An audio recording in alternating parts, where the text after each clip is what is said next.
The former Beatle John Lennon is often given credit for the quote, but it was actually an author and a cartoonist by the name of Alan Saunders who first made this statement. He said, "Life is what happens to us while we are making other plans."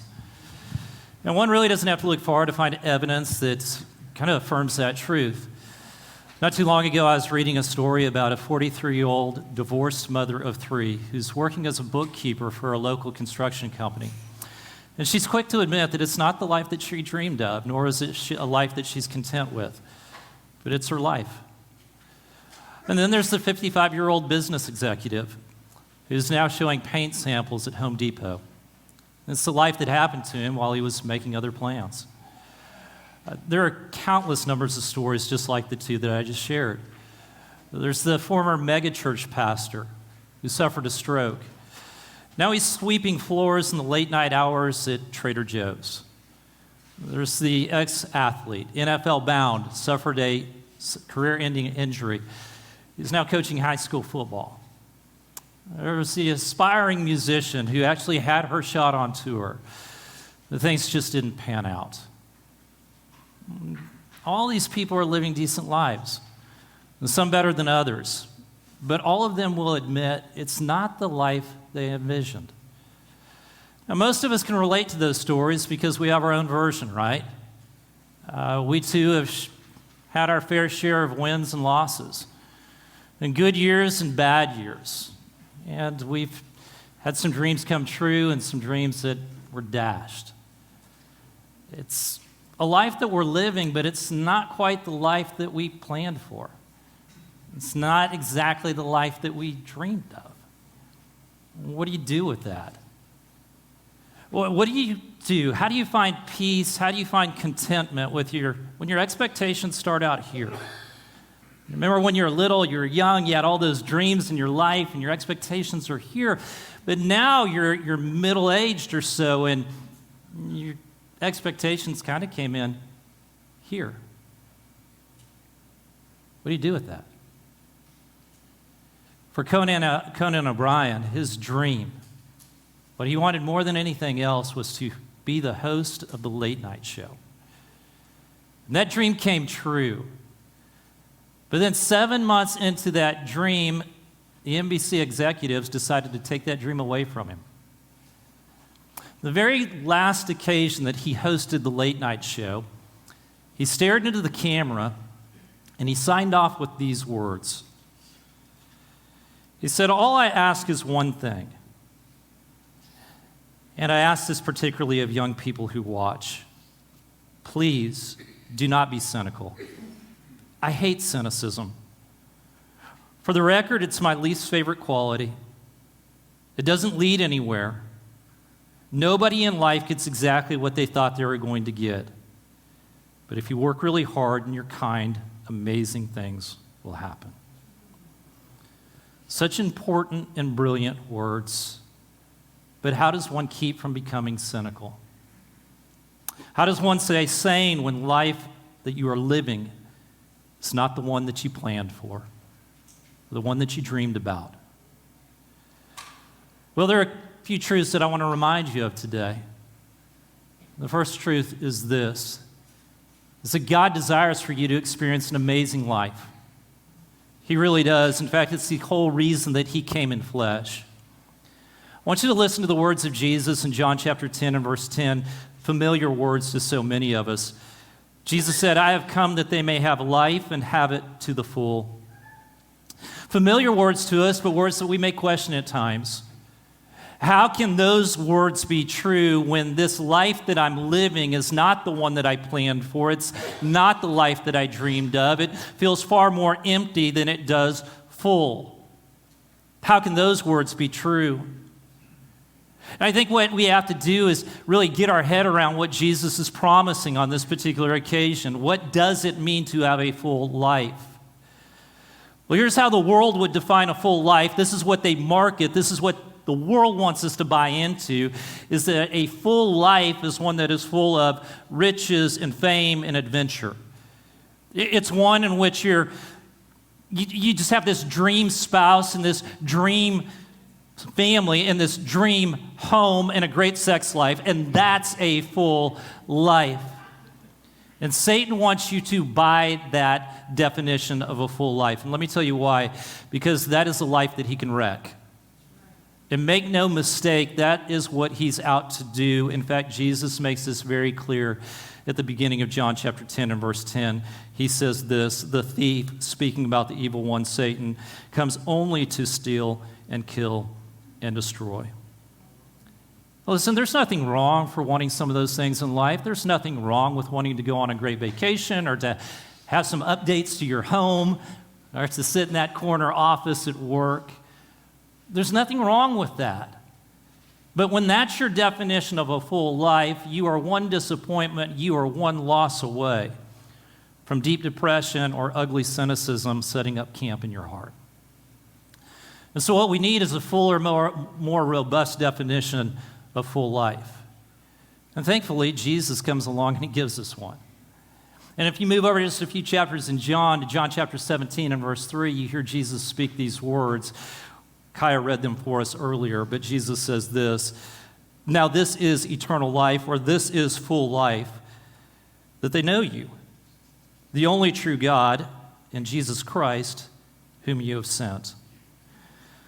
The last question on our Explore God series is this question, can I know God personally? And Jesus says, yes, you can.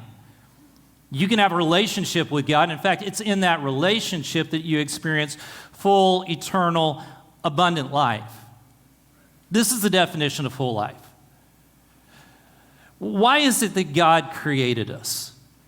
Why did he decide to bring us into existence? This is more or less the question that we discussed in the very first week of this series. Does life have a purpose? And so often we answer that question. I think I did in week 1 of this series by saying something like this, that God created us to bless the world, or that our purpose for being alive is to do the work that God prepared in advance for us to do, that good work. And yes, both of those answers are true, that God does have good work for us to do, but is doing good the only reason that he created us?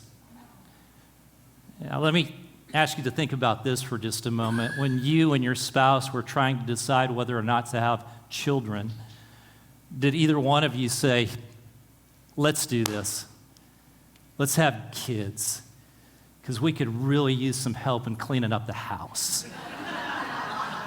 Now, it'd be great to have an extra set of hands to do the dishes. It'd make life so much easier. Now, I have a feeling some of you may have thought that, but I trust that most of you made that decision because you had all of this love in your heart that you desired to share with another human being.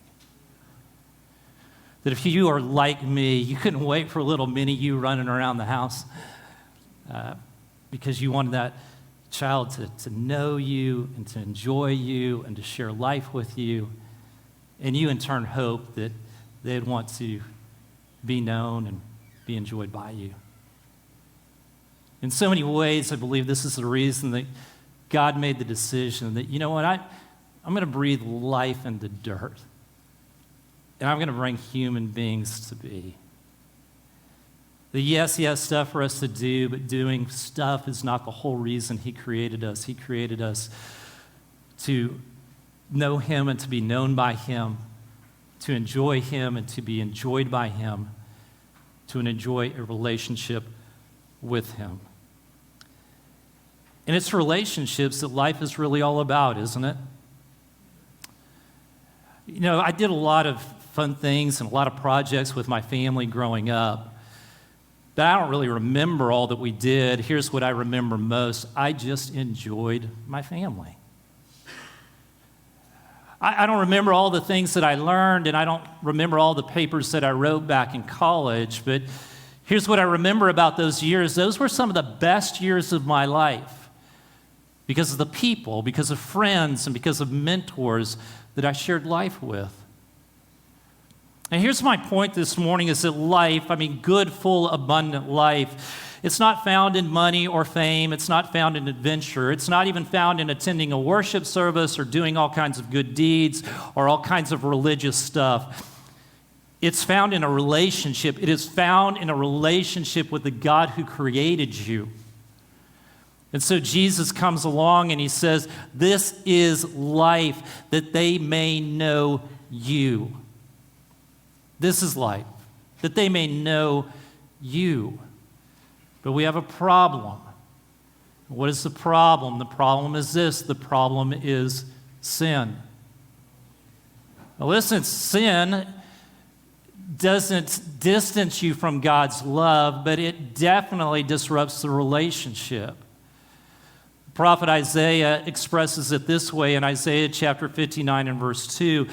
But your iniquities have separated you from your God. Your sins have hidden his face from you so that he will not hear. Sin, regardless of size or shape or flavor, God just doesn't tolerate. He doesn't put up with. And I understand that may sound antiquated to some of you. You might be thinking this morning, well, listen, Smith, that's Old Testament God. Old Testament God's the God who got all hot and bothered by sin, but New Testament Jesus is way more chill. New Testament Jesus is the one who says, do not judge. And we're all about not judging, right? I don't want people to judge me, and I'm not going to judge others. And so when I think about having a relationship with a God who is judging, well, that doesn't exactly appeal to me. Who wants to be in a relationship like that? And not to mention, what about this God that Paul describes in Romans chapter 1? I mean, he says this about God, Romans chapter 1, verse 18 through 20. The wrath of God is being revealed from heaven against all the godlessness and wickedness of people who suppress the truth by their wickedness, since what may be known about God is plain to them, because God has made it plain to them. For since the creation of the world, God's invisible qualities, his eternal power and divine nature have been clearly seen, being understood from what has been made, so that people are without excuse. He says God's full of wrath. Who wants to be in a relationship with a God who's full of wrath? If this is kind of thought that's going through your mind, that it's just ugly, that you don't really want a relationship with a God who's wrathful and seems to be judgmental and seems to be unaccepting, I want you to try for just a moment to think about things from his perspective, if you would. Now, let me try to help you imagine that. I want you to imagine that you have a really nice, expensive boat. You got that boat in your mind? I mean, it's fantastic. And you hear through the grapevine that I really enjoy boating. And so you decide to do something very generous. You approach me after a worship service on a Sunday and you say, hey, Smith, I hear that you really enjoy spending time on the water. How would you like to take my boat out on the bay next Friday and just have a day of fun? And of course, I take you up on that offer. And so Friday, I show up at your house and I attach your boat to my Bronco, and I just as nice as I can, say, what time do you need your boat back by? And you say, well, don't be in a rush, but if you could have it back by, let's say 7 o'clock tonight, that would be great, because I have guests coming in from out of town. I want to take them out on the water on Saturday. So have it back by 7. That would be great. And I say, oh, no problem. That'd be fantastic. Well, the day goes on, and it gets about 7 o'clock. You don't really think about it, but about 7:30, you peer out your blinds, and there's no sign of your boat. And then 8:30, no boat. 9:30, no boat. 11:30, no boat. You start to get concerned. And so you call, but there's no answer. At midnight, you give up and you go to bed. Very next morning, you wake up and you see a text message on your phone that says this: hey, listen, just want to give you a heads up. I decided to use your boat for another day. And you're terribly confused because you thought you made it clear that you needed it. You had guests in town that you wanted to show a good time, but there's nothing you can do about it. And so you just wait patiently. And, about sunset, you look out the window and there's still no sign of a boat. And again, it's midnight and there's no sign of a boat. And so you go to bed and you get up the next morning getting ready to go to church, and you walk outside and there sits your boat. And you're relieved for a second, but then you begin to really look at that boat and you notice, you know what? The cover's not put on the boat. And you walk over and you look inside. There are empty wrappers all over the floor of the boat and empty Coke cans in the boat. And there are wet towels hanging over the side of the boat. And there's a scratch on the side of your boat. And you look around for a note. You think, surely there's a note. But there's no note. There's no explanation. There's no apology. There's no thank you. There is nothing. A week goes by, and then 2 weeks go by, and then finally on the third week, I call you. And this is what I say. I say, I'm going to need your boat. I'll pick it up on Friday at 7 o'clock. Now, what do you say in response? Yeah, not a trick question. Not a chance. Not a chance. And that's when I say, why not? And then, to the very best of your ability, without completely losing it on me, you try to explain you don't like to be taken advantage of.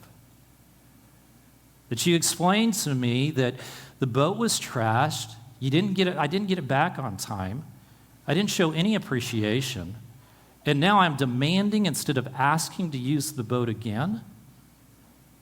And I listen to all of that, and then I respond to you emphatically, who are you? Where do you get off on judging me? How dare you tell me how I should use the boat? And you say, the boat? It's not the boat, it's my boat. Now try to track with me for just a second. This world and everything in it belongs to God. He dreamed it up, and He created it. He owes us nothing.